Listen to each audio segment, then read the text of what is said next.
For a year and a half, G2, an esports powerhouse, fielded one of the most deadly triple controller teams ALGS has ever seen. But over time, as roster changes occurred and results dwindled, G2 dropped their team. Dezignful and Chaotic decided to stick together as a duo and picked up former Cloud9 IGL ZachMazer to form BBB, aka Bald, Brit, and Brow. It's here in front of us. 120. One. Horizon low, Horizon dead. We have to! This is one! No, just crypto! 10! Couldn't, it's 80. 2v2! Chaotic, go crazy, brother! Anything is designed, help us! I'm dead! Fuck! Oh my god! To left! 57 cracked Horizon. Horizon dead. I'm dying from behind. Dead. Who dead? I got knocked by the Valkyrie. Nade on me. Dead. Nice. I'm playing on your back down. Okay, Crack, got one. Dead. No ammo! Kills down here, Zach! Kills down here! At the bins! No, it's not! Got one! Take the port behind us! Pill, get the KG! Nice, Good boys, good shit. Let's go, baby! Let's fucking go, baby. Good game. We need a little 5 KP dub? No. I think we got like 8. We easily got. I had like 3, 4. Yeah, I had fucking 0 because I just sat there like a little anchor slut and did nothing. We needed that.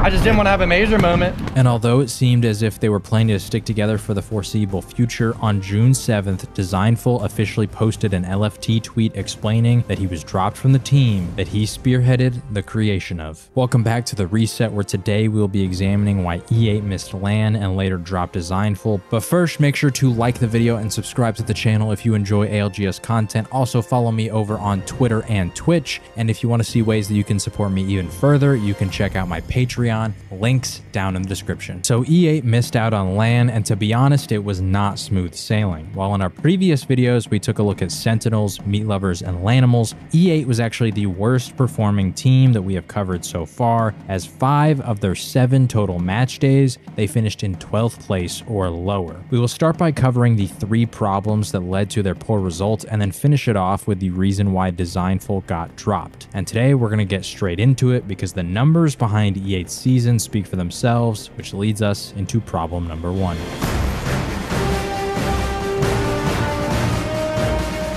E8 had the second most skewed placement to KP ratio in North America, behind only CCE, with 61% of their total points coming from kills. Now, having a lot of points come from KP is not necessarily a bad thing. Dark Zero, TSM, NRG, and LG, who all qualified for LAN, also had this happening, although not to the same extent as E8, but the issue does arise when you aren't actually that good at getting kills. The 4 teams that I just mentioned were all top 7 in the region in kill points per game, while E8 was only in at 12th. So they're barely above average in terms of killing power, yet 61% of their points came from that aspect of your game. Not good. And the other 39% obviously comes from their placement points, but in that regard, they were 24th in North America. So they're pretty terrible at racking up placement points, and that is in large part due to their inability to make it to the end game. E8 during the split played a total of 36 games, not including regional finals, yet they only had 4 top 5 placements the entire split, which means they made it to the top 5 in only 11% of their games. What's even worse is that 3 of those top 5s came on their first 2 match days, meaning they started off decently well and then just progressively got worse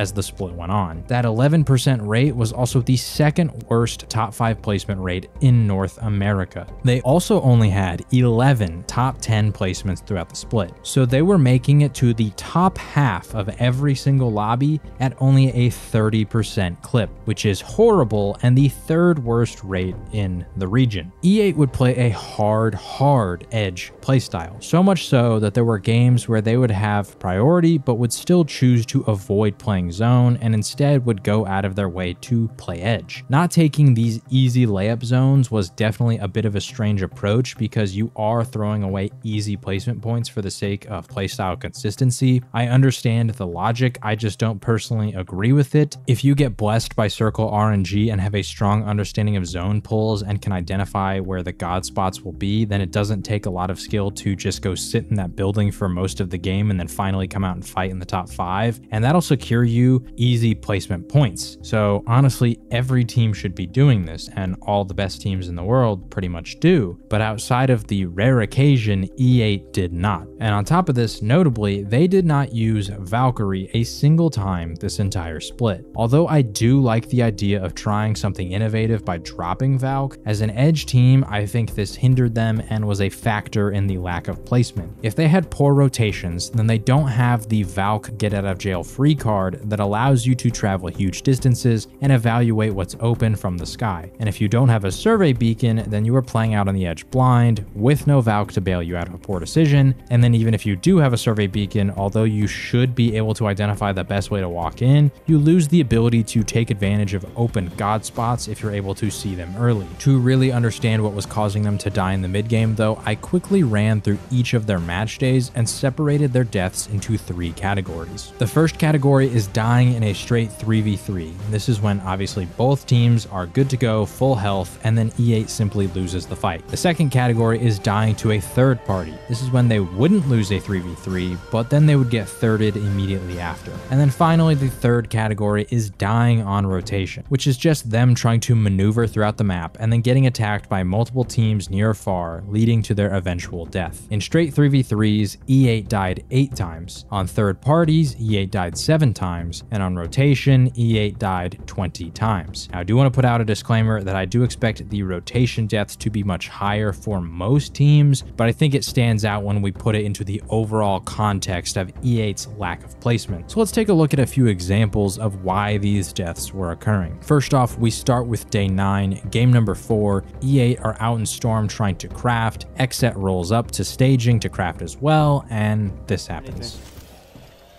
I have no idea where they are. I see him right now on the bridge. They're running. Alright, just Well, start crafting. He's in the... It's all good. We play for this room. We play for crafting this room. Wait, somebody's on me. Somebody just craft these crafting materials. What the Yeah, close inside this building. Get it. I'm gonna make Right here, that. right here. 70 white, 70. Wow. 39 blue. 75 blue. This is a fresh res team, bro. He tries to create an opening, but the timing is off with his team, which puts them at a disadvantage, and they end up dying. We go next to the regional finals, game number 1, where EA are in a really tough hold on low ground. Design and Chaotic are focused on a rat running away on the right side, and Zach does this over on the left. What about our left, guys? I got He went back up. He went back up. blue tube. Blue tube. I think. No, they're running away. It's a Dewey. It's a Dewey. I think. Going back up. It's a Dewey. I think Right 2 above me, Deweys in guys. game. I poured. Do you have catwall? No, I didn't. bro, I fucked up. You can go back res, I think. 12%. So his teammates are focused on other things, and Zach is trying to deter a team on their left from engaging. He overextends a bit and gets shredded for it, which only invites the team on the left to ape. Naturally, his teammates could have been a little more aware and involved in decision making as opposed to focusing on this solo rat running and then looting, but I digress. And finally, we go to game number 9, where they are fighting out on the edge, and this happens. No, there's still people down here, guys. We're still getting wrapped. Yeah, walk up and smoke and fight. They hit me on Q2. Slow. I lost one. Nice. Slow. We are banned by a new team. From Got Octagon, Luke guys. backing up. Got a Digi. Backing I'll up. go Digi too. I'm getting ape. Oh, your head. On your head. I'm backing up through my smoke. They're on On chaotic. you, Chaotic. Q out. I got smoke in 1. I tried to avoid them, but I can't. They're gonna get shot pop by the whole server, guys. I'm bringing their zero. Can you get out, Chaotic, or no? I can try, walk out, but there's one up Can you here. smoke him out? Can you smoke him out? They're getting catwalled on. He's getting. I'm on tier Q. Yeah, can you shoot him I out? don't have smoke. What do you mean shoot him out? Yeah, I meant tag. He's in my smoke right now. They can I'm eat gonna break that right now. No, wait. No, I would have punched you. Chaotic and Design win a fight in the trench. Zach is anchoring their back. A third party comes in. Zach calls it out. Design calls for the retreat and places a bang smoke to cover it and actually makes it back safely. But Chaotic, I'm assuming, fat fingers the ult here and he gets punished for it. The point of all three of these clips was to show that their deaths were often due to a lack of being a cohesive unit. There were far more clips that all ended in this exact same way. The amount of times that one of them would die and the other two would still survive for an extended period of time was pretty numerous. I honestly wouldn't be shocked if E8 had survived as a duo for the longest amount of time across the entire split. There was just some sort of disconnect where one of them would try to make a play and the rest of them wouldn't necessarily be on board. I think obviously you could improve the comms, you can improve the chemistry, there's a lot of things that contribute to this, but it happened with each individual player multiple times throughout the split. And so in terms of this overall issue with placement, I think Valkyrie could have been an option to help fix the rotational issues. I think playing a more zone-oriented approach when you are gifted free god spots on nearby zones would help fix the overall placement points, and if they were able to play as a more cohesive unit rather than having one player die off on their own, they would have had a better chance to make it to the endgame. But those were not the only reasons they had issues making it deep into endgame, which leads us to problem number 2.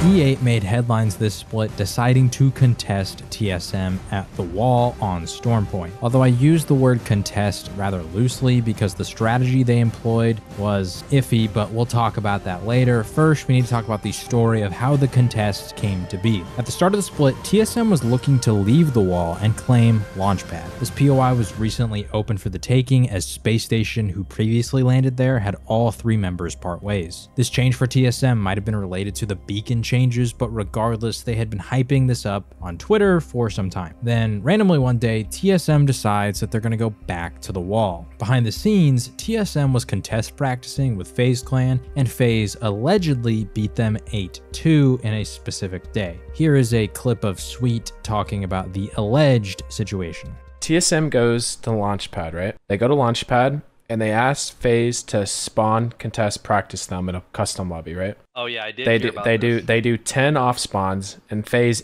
8-2s TSM at Launchpad. Now, bearing in mind, FaZe is currently getting 3-0'd by tripods and 6-0'd by GE in their respective areas. So they go to Launchpad and 8-2 TSM. And for whatever reason, they decide, fuck it, we're gonna go Launchpad. FaZe. So FaZe decides to contest TSM at Launchpad. TSM, among other reasons, I'm assuming they just didn't like Launchpad, decided to go back to wall, and then Zach and them were going, so no one knew about the FaZe contest until recently. Zach and them were going to go to Launchpad thinking it was open, but Raven put in the group thing saying that they were going back to wall before Zach was able to like claim Launchpad, not knowing that FaZe was already there. Okay, so this is the funniest part. Okay, so get this. This is the mastermind TSM. So TSM leaves wall, and they literally give Zach and BBB their contest strats at wall. All of their strats of what they did at wall, they gave to Zach. So now Zach knows their whole game plan. So now they're going back to wall, and Zach knows how to fight the contest because they literally told him how to do it. Bro, that dude, why would he that tell them that to begin with? Well, because Zach was like, is friends with Hal in them. And he just asked, like, hey, any tips for the wall contest? Because TSM had no plans in going back. So they gave him all of their plans for the wall contest.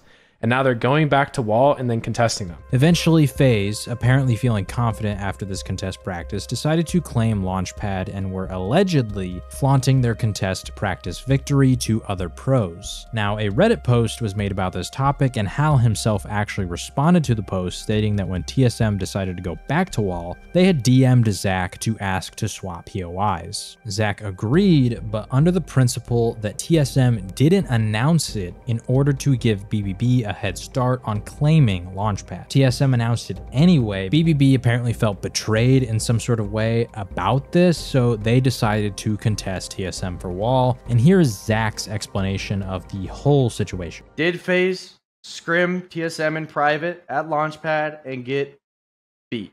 Yes, they got beat really bad. Matter of fact, I had it confirmed. I went to dinner last night with Snipe Down. They did actually 8-2 them. FaZe did get tipped off that Launchpad was going to be free. So obviously FaZe dominating TSM at Launchpad was like, yo, we're going Launchpad. Coincidentally, TSM chooses to leave Launchpad within roughly an hour of FaZe announcing going Launchpad. TSM, or Hal in specific, reached out to me telling me that Launchpad is a free POI and that we should trade Wall for Launchpad. And my teammates said, no, we're going to contest on Wall. And I fought tooth and nail against my teammates and convinced them that we'll go Launchpad under the circumstances that TSM doesn't announce anything. Because if TSM didn't announce anything, the first time they would scrim from Launchpad would be today. The first time we would scrim, or from Wall, would be today. The first time we would scrim would be tomorrow, right? We have LGS this upcoming weekend. So for teams to make such a dramatic change to like, okay, we're just going to go 50-50 BBB at Launchpad, it's just a little bit more extreme. There's less time to calculate things, right? So that was the importance of it not getting announced, was the lesser time there is to a pro league, the less likely people are just going to throw everything out the window and say, fuck it, we're contesting Launchpad, right? They don't have as much time to practice it, get reps in. It's a little bit more risky. So that was the plan behind that. And I was able to convince my teammates to do that. At that point in time, TSM was going to Wall for free. We were going Launchpad, what we thought was for free as well. I woke up at 7 a.m. and Raven's ego, or Raven's whatever, got the best of him. His carelessness, you could say, I guess. And he just decided that he was going to announce they go Wall, which of course avoided everything that they had with us.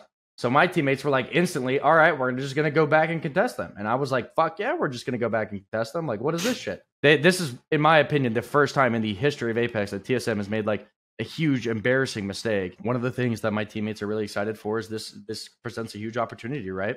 TSM just want to land. They've been one of the most pedestal teams in the game for years. If we win the contest, like let's say we 3-0 them in scrims and then we 3-0 them the next day, it's the biggest, it's life-changing. They stream every day their scrims to 30,000 to 40,000 people. If we're beating them, all we're doing is growing. KCP lost like 26-1 in contest versus them. And Nasky gained like 14,000 followers off of it.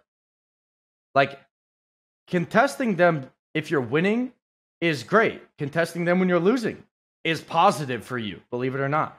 So, obviously, with our game plan to win and knowing that TSM, unironically, I was told that certain strats from them for Wall, for contesting, like, I feel really confident we're going to give it a better run than any other team has. I'm really looking forward to it. They have much higher expectations than we do. We're all 6 of us at the Wall now are in very stable financial positions. So, like, there's no real, like, strong arming possible here. It's just going to be a contest, and I'm excited to see it. I know we have the entire Apex community behind us because they just want to see TSM taken down, so should be entertaining. The way that we got to this situation was a complete mess, and honestly, so was the so-called contest. Before I explain what occurred during the contest itself, here's a clip of Zach declaring on the Apex podcast that TSM would literally never leave the Wall. Raven was unexplainably emotional, and I can't believe that nobody has leaked it yet. The things that Raven was saying and doing and how he was acting was the most funny, comical shit I've ever seen in my whole life from someone from TSM.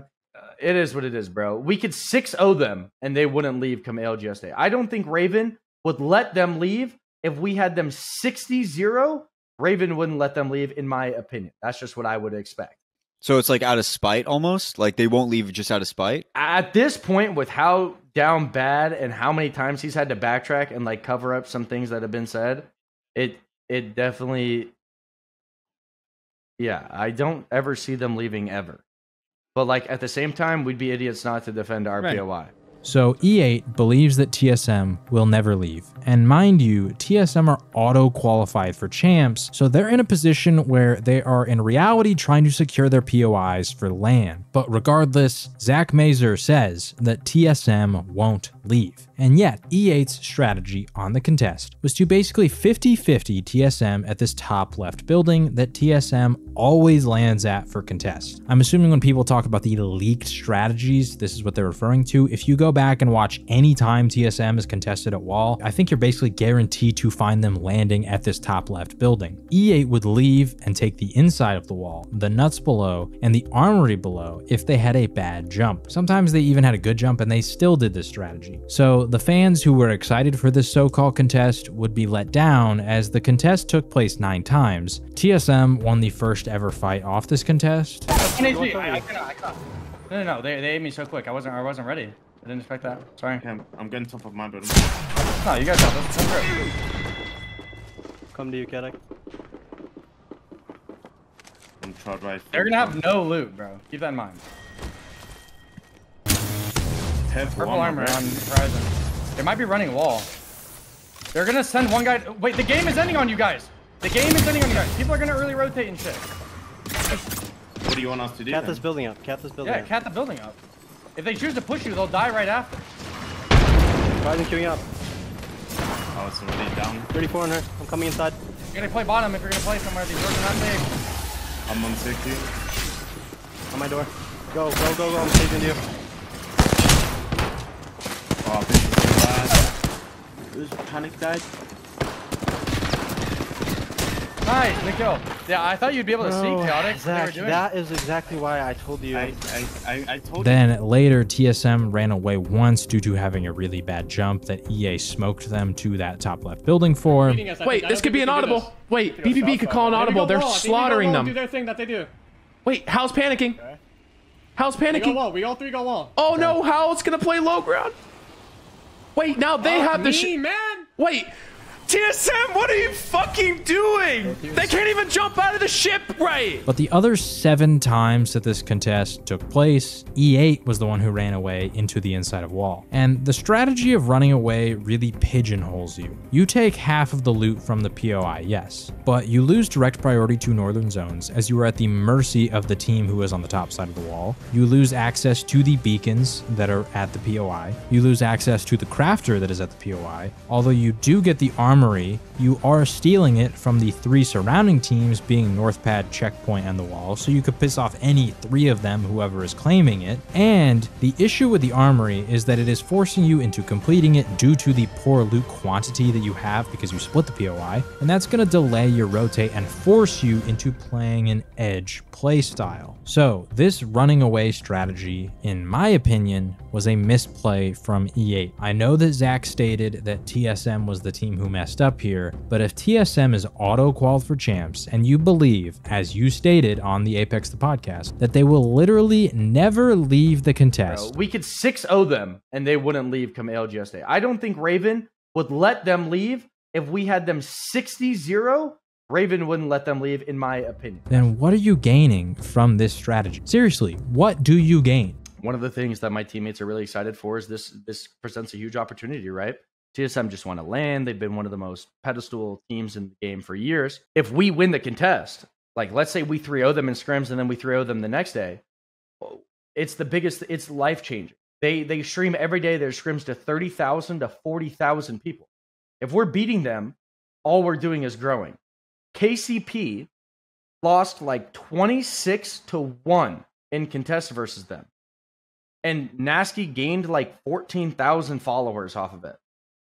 Like, contesting them if you're winning is great. Contesting them when you're losing is positive for you, believe it or not. Now they always say congratulations.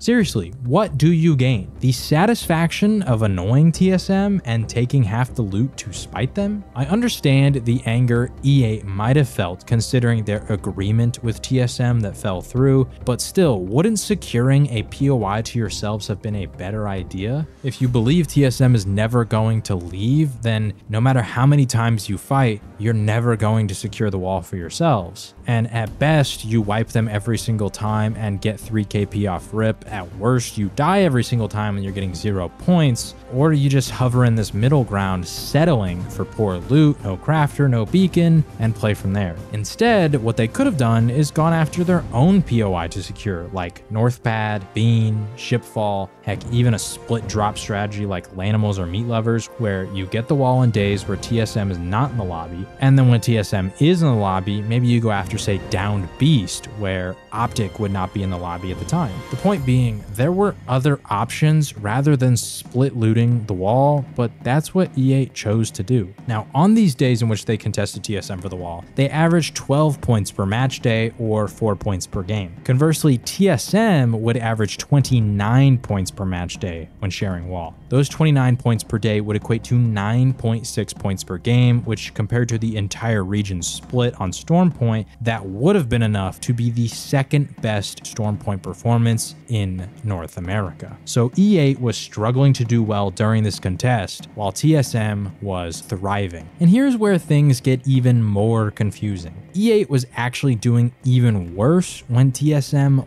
wasn't in the lobby. As I said earlier, they averaged 12 points per day, which is 4 points per game from wall when splitting it with TSM. When they got the entirety of wall to themselves, they only averaged 9.3 points per day or 3.1 points per game. So this points to a fundamental misunderstanding of how to leverage the wall to their advantage, as we already know that it's a really strong POI, so that can't be the issue. We'll look quickly at 2 games that illustrate this point. This first one is from match day 3. Once again, E8 at the time, still known as BBB, is getting the wall to themselves as TSM is not in the lobby. First game, we look at the circle and it is pulling towards North Pad. This is a direct priority zone for E8. Rather than taking advantage of it though, they instead take their time like an edge team would and then decide to go fight SCS at the cannon buildings south of the wall.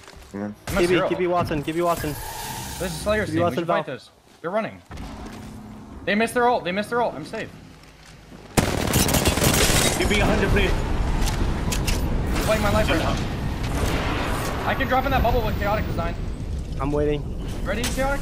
Yeah. 3, 2, 1, jump. House one. My door design. Slow down. I'm with you. House one. One's on the door. I'm gonna kick the door, Chaotic. I'm gonna bat. Dog's gonna go to roof. I'm gonna bat. They're swinging your right. Crack Kibby. They're gonna go for height. I'm on height. I crack all 3. Dog's dead. Watson cracked. Keep it in. Gotta win this. Watson one. Are we gonna get thirded? I'm lagging so bad, man. We're okay. We can win this, Chaotic. I'm one shot. My game's unplayable.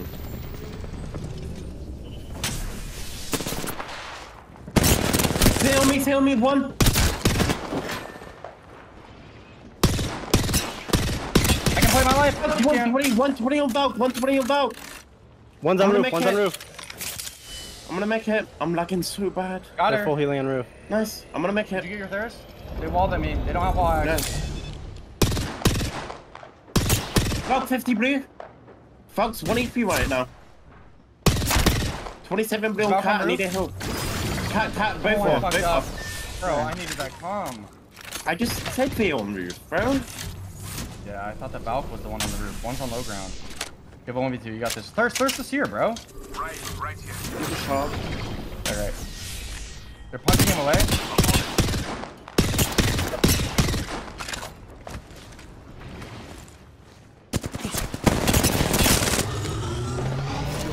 They're full resetting on red.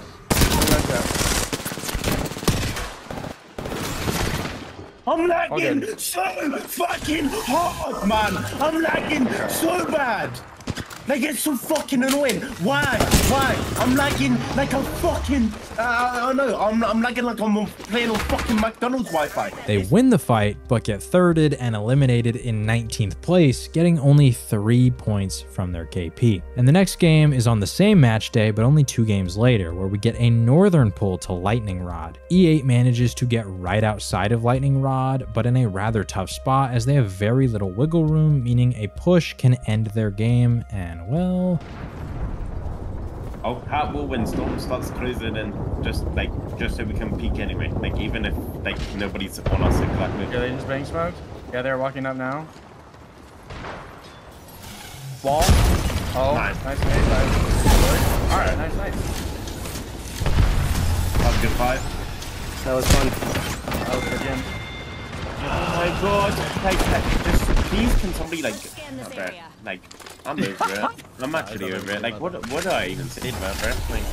They're just noobs. They're just some noobs with some banger nades. So they got 14th with 0 kills, meaning 1 point. It's funny too because every time I've seen TSM play one of these lightning rod zones, they end up in lightning rod itself, specifically in a spot right about here. The difference is that they rotate a lot faster to these kind of zones compared to E8. And once again, these are zones that the wall is situated perfectly for, and E8 should be capitalizing on these layups. But the icing on the cake to this whole wall situation is the regional final. During the regional finals, E8 got desperate. The only way that they were going to make LAN is by winning the entire thing on match point. They actually did come relatively close to doing it, but this might have been because they finally decided to leave the wall and claimed Bean. If you want to check out some things about Bean, you can go watch my Ascend video from the previous LAN, but during this day, E8 scored 35 total points across 4 games for an average of 8.7 points per game, which is over double their previous totals from the wall. TSM also had their second best day of the split from the wall, scoring 35 points. Shocker how both teams perform better the moment a contest is over, so one can only imagine how much better E8 could have performed throughout the split, considering they didn't secure the wall to themselves if they had just played from a different POI altogether. I know the regional finals is a small sample size because it's only 4 games, but the results compared to their wall games are drastically different. But the wall, of course, was only part of their issues, which brings us to problem number 3.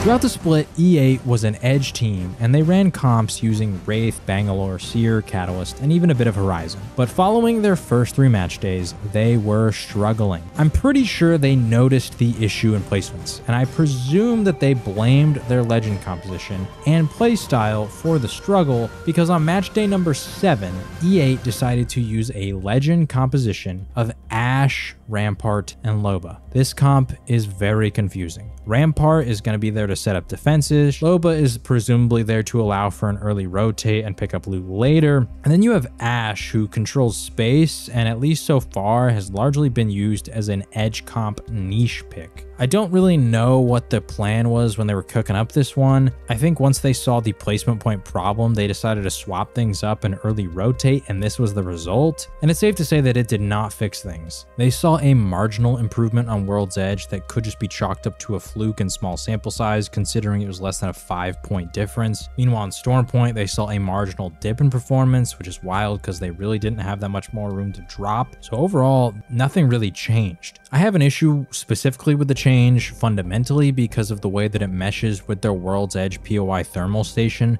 I talked at length about this POI and how it's suited for an edge playstyle, not early rotate, in my Lanimals video, so I'm not going to go too in-depth here on that. But yeah, early rotate with whatever the heck this comp is from thermal station was doomed from the start, and considering that once again they have shown zero ability to take advantage of circles where they had direct priority, I'm not sure I trust them to do well early rotating with this wacky comp. It also doesn't help that notably Dezignful and Zach have both played edge playstyles for most of their careers, so when it comes to early rotate, they have a lack of experience. They are also using a comp that has never really been run before. They have nothing to really build upon. They're simply innovating purely for themselves while in a situation where they need to perform well. Here was their coach Enoch's thoughts on the comp.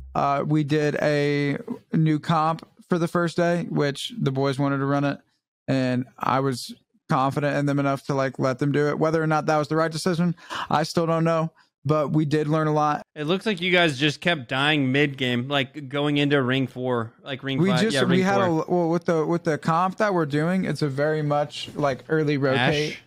Yeah, it's Ashe, Loba, Rampart. And so we early rotate, and then we have Ashe to get from spot to, if we need to get it from spot to spot, and then you use the Loba to loot around it. Sven, I get what you're saying. It has potential. It has potential. Regardless of his belief in what his team had cooked up, it only lasted a total of 7 games as this happened, and then they swapped off again. Team landed powders. Well, this is interesting.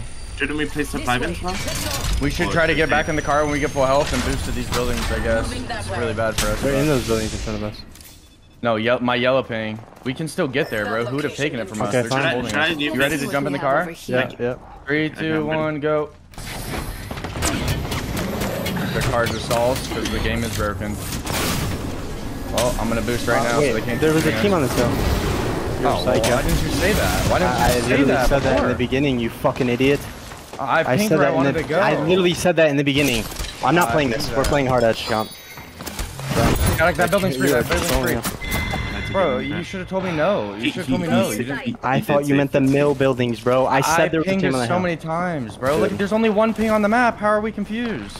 Then they changed their comps again to Horizon Bang Seer for day 9, only to return to their Wraith Cat Seer comp that they ran the first 3 match days. Their 2 best match days of the split, their first and last being the regional finals, were using this Wraith Cat Seer comp. You get the overpowered aspect of the meta with Seer, and then the defensive capabilities to hold down areas with Catalyst. The combo of the two was obviously very strong, and then you get the playmaking ability of Wraith, which allowed for Design, who was often getting caught out on peaks, the ability to play safely by making these plays without as much punishment. So overall, the point of this third problem is that I think the team blamed their comp for their struggles on their second and third match days, when the true issue was much larger. Sure, as we discussed earlier, maybe some tweaks like introducing a Valk to the mix could have helped, but I don't think the comp itself was the biggest problem, and so changing, especially so drastically, only introduced further complications. All of this resulted in a 16th place in North America, missing out on LAN by 5 spots and about 16 total points. And following this, it felt as though E8 would be sticking together as a roster, but obviously they didn't, which leads us into Dezignful being dropped.